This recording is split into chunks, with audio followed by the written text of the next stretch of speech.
Welcome back to the Stephen Knight Show. Our next guest is a three-time Grammy nominated singer-songwriter who recently released his latest single, Mr. Midnight, that will be featured on his upcoming 8th studio album, What a Time to Be in Love. Y'all know who it is. Please help me welcome back the Love King himself, Raheem DeVaughn. Welcome to the show. Thank you, Stephen. How you? I can't complain, man. How you feeling? Good, man. I told you I'd be back real soon. You did. You did. You were on the show last year, and everything was a lot different then. But let me ask you, everyone's going through 2020. 2020 has been a crazy year for a lot of us with the pandemic, social unrest. How's it been for you? It's been cool. I mean, definitely some challenges, not being able to perform and stuff like that, adjusting to the new norm. Performance revenue is a big part of our world as recording artists, you know what I mean? Just adjusting to that, creating my new norm, creating my peace, creating my love, creating my happiness, and just trying to continuously be a light in the world, and I've definitely been making a lot of music. Yeah, most definitely. So is that how you took, most of this time making music, working on this project? I developed some ideas of like content, things that I want to do. That's been going well. Definitely making music is a big part of my life, since self-therapy for me, prior to COVID, and definitely through it, you know what I mean? Yeah. It's definitely gotten me through, so this album was conceived during the pandemic. Big shout out to the colleagues who are the producers that oversaw the project, my brother KP, and I'm thankful for everybody else that's been involved too, that he oversaw and brought in, and I brought in, to make this thing a success. Album number 8, man, so it's 8. I know. I was like, man, it was 7 last time. I was like, 8. You knocking them out. Yeah. When you get into like 8 and album 6, 7, 8, like, it really, one or two things happen. People either start to become disenchanted, they're not really feeling it, or it becomes a thing where where it's like, it speaks to your staying power, and they become even bigger cheerleaders. So streams don't lie, numbers don't lie. Things are off to a great start with all the singles that have been floating around. Marvin used to say, Mr. Midnight, Twilight. Yeah, I was asking about Marvin used to say, we talked about the social unrest, and this summer was crazy with George Floyd and Breonna Taylor, Ahmaud Arbery. When you saw all that going on, I mean, I know this has been happening for years, but I think because we're all at home and, we all saw it on camera. What were your thoughts when you saw that? I feel like it was, it's like, once again, white supremacy showing its ugly head, you know what I'm saying? And trying to send us a message, we have to continuously send a message back, not just through the arts, but, mobilizing, from a humanitarian state, and from a state of like, the fact that this is this new millennial civil rights movement that we in all over again. It was very important for me to mention those that have been putting their lives on the front line for some time, for my generation, you know what I mean? And to make sure that they're time capsuled and given their roses now. Especially, in the middle where your life is at risk, and it's on the line, in the middle of a pandemic. Right.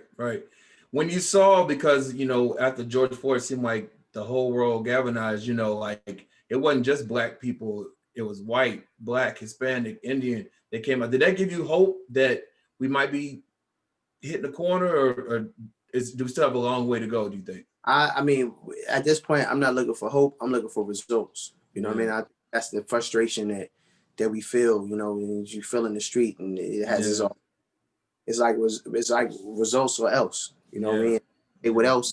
I guess it could, it's to be understood at by any means necessary. You know what I'm saying? Right. Not to be cliche. You know what I mean? Like we're gonna have to fight for what we want. We have to respectfully take what we want. We're gonna have to regalvanize and also change policy, law. Yeah. Officials, city officials, not just not just the president of the United States, but the local elections. Yeah, local elections matter much. Yeah. you know, and kind of get rid of that good old boy mentality. All right. We have a new president-elect and vice president-elect. Do you feel, would you have a reaction to that, a new administration coming in next year? Yeah, I mean, I don't feel any way yet. I think that there's a level of accountability that needs to happen. You know what I'm saying?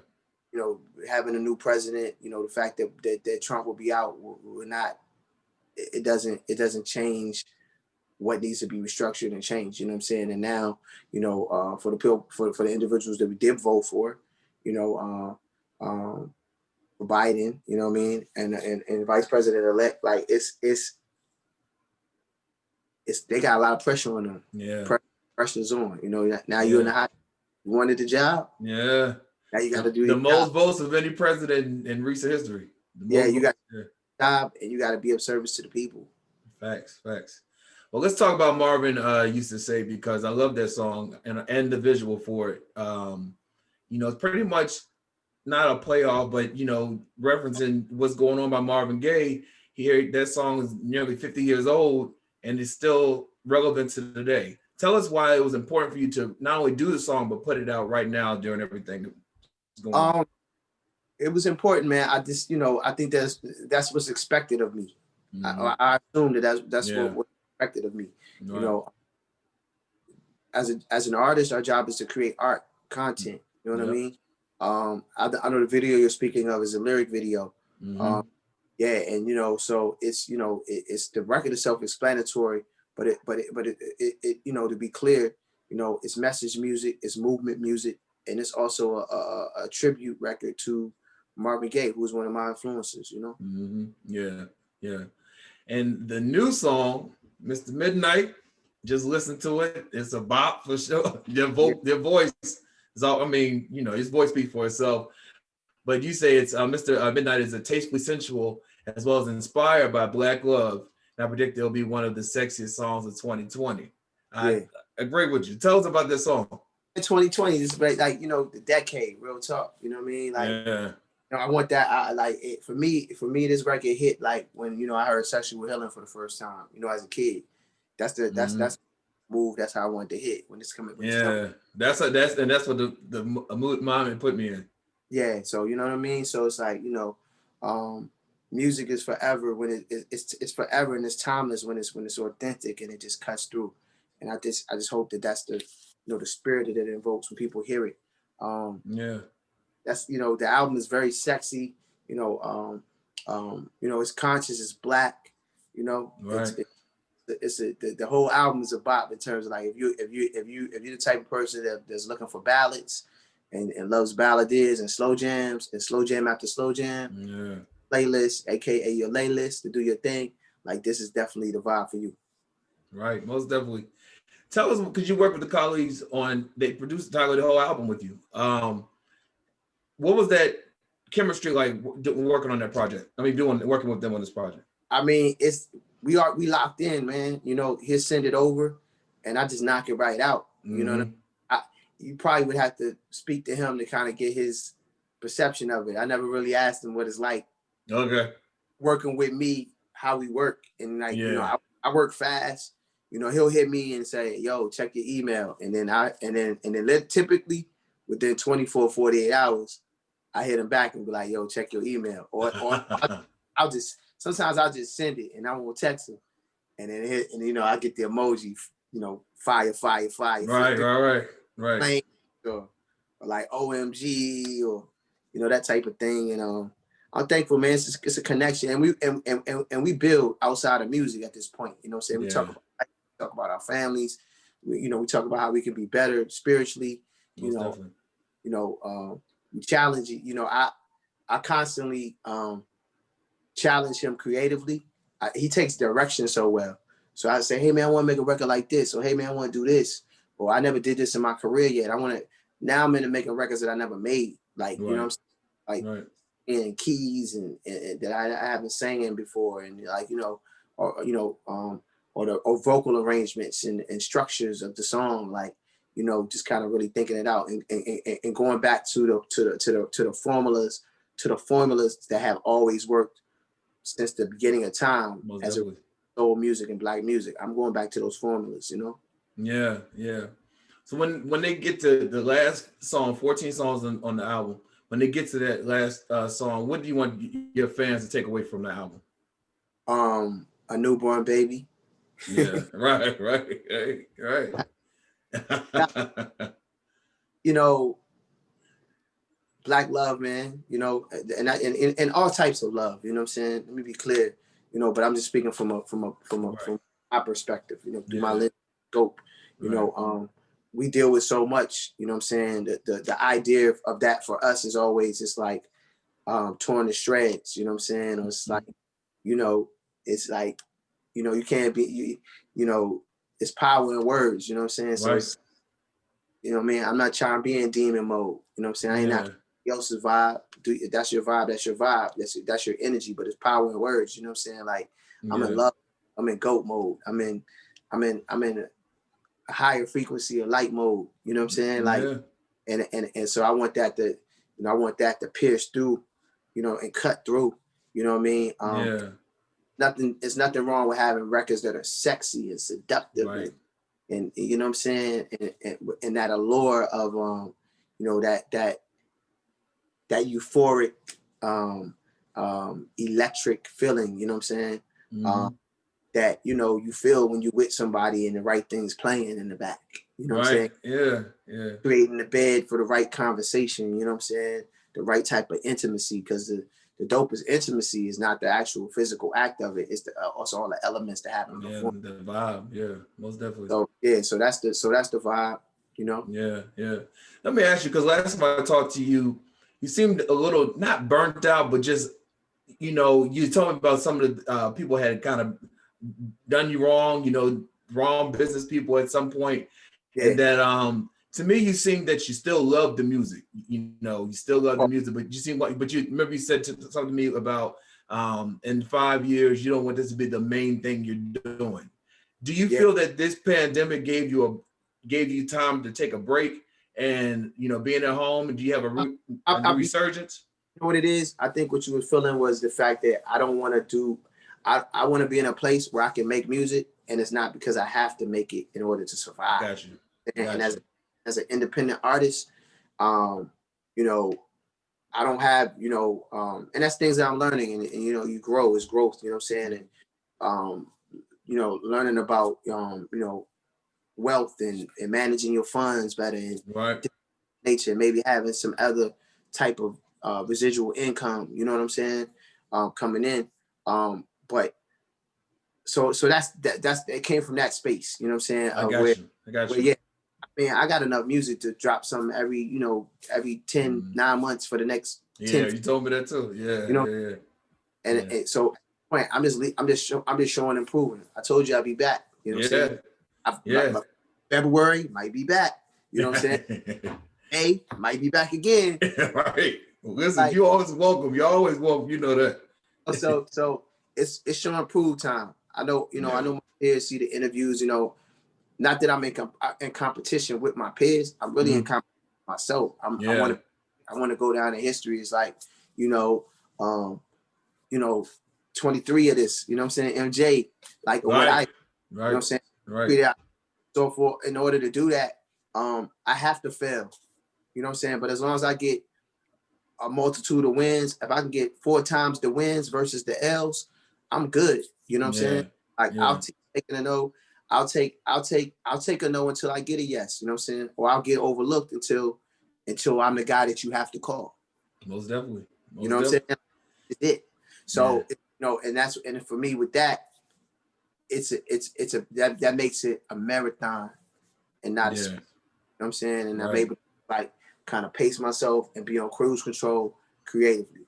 Because regardless of what's going on, you know, in my world from a personal space or relationships or bad, or, financially or any of that, like I know at any given time I got the power light in me to go in there, to go in a studio and go and create something that can change not only my circumstance, but somebody else's, the listener on the other end. Yeah. You know what I mean? And so it's a good gift to have, you know what I mean? And then the voice is still there. I mean, the voice ain't going nowhere, you know. And I'm in a different place, like on like, you know, in terms of like forgiveness and just letting things go. Like, you know what I'm saying? Like, where it's just like, you know, and forgiving myself too. Yeah. That's a huge part of it. You know what I'm saying? How did you like, get to that point though of forgiving yourself? Well, I mean, the reality is the same guy, the guy you talked to a year ago, I'm not the same guy. You know, and like I'm forever growing and evolving. You know what I'm saying? And you know, I have to say, even from the promo pictures, like there, and I'm not. I mean, obviously you dress different, but you look different. You look like there's a different energy with you. yeah, it's the light. You know what I'm saying? It's just like it's a piece. It's a piece that you find in like meditation. You know, coming one with yourself. You know, it's the things I wasn't into. You know, Right. Yeah. You know what I'm saying? Like, and you know, sometimes your spirit can get so low, or you know, your business stuff can be so chaotic, or your relationship can be, you know, going a whole nother way than what you thought. Oh, where it weigh on you to a point where it's like, yo, you know what I'm saying? You got to, you know, the issue is you're not tapping within. You know what I'm saying? And from within, you got the opportunity to like, to you know, to heal yourself, to heal yourself mentally, physically, and spiritually. You know what I'm saying? And to also to release that trauma. You know what I'm saying? Yeah. Because we all got trauma we carrying. You know what I mean? So it's like, yeah, that's what you're seeing. You're seeing the transitioning of that. You know what I'm saying? And I'm still a work in progress. You know what I'm saying? We all, most definitely. You know what I'm saying? So, but you know, one step closer to your purpose, or once you know your purpose, it's just about serving it. You know what I'm saying? So I think I'm definitely in that place, in that space. That's dope. That's dope. That's dope to hear. Because I remember when we finished last time, I was just like, I was like, you know what I mean? But hearing you now and seeing you now, and it wasn't even from a bad perspective. It was just, it wasn't what I expected. You know what I mean? It was transparent. Right. You know very transparent. Right. Exactly. You know? And real talk, I was sending a message. Got you. You know, you know what I'm saying? Like, you got to speak up for yourself. You got to tell people, you know, in some way I had to release that. Yeah. I had to get that up off of me. But I had to learn too that it's not, you know, the way you get it up off of you is like, don't keep carrying it. Yeah. You know, because they ain't carrying it. They done moved on and on to burn the next person to make the next bad move. You know what I'm saying? They got to deal with their self-inflicted karma. You know what I'm saying, for the situations. You know what I mean? Like, it's like, you know, it's different, definitely a different space, you know, to be. Yeah. I remember Oprah did doing an interview, and she was talking about someone that she couldn't stand. This woman she couldn't stand, and she said one day she hadn't talked to the woman in a while, and she was walking by this high-end, store. The woman came out with bags, smiling. Oprah was like, "That woman ain't thinking about me. What worry about her for?" You know what I mean? She ain't thinking about me. But that's when it really clicks. Like, yeah, you know, most definitely. Well, listen, congratulations on the album, man. I appreciate you taking time out your schedule. I know that your big things, even bigger things are coming your way. I want to thank you again for joining us. The new album, What a Time to Be in Love, is available for pre-order now, and it will be released on November 20th. And again, you have several singles out now that people can get, including Mr. McKnight. And for more information, go to our website, thestevenknightshow.com. Raheem DeVaughn, man, thank you for your time, and God bless you. I appreciate you, man. Stay healthy, stay safe, and I look forward to the next time we do this. Likewise. All right, brother. Right back after this. Peace.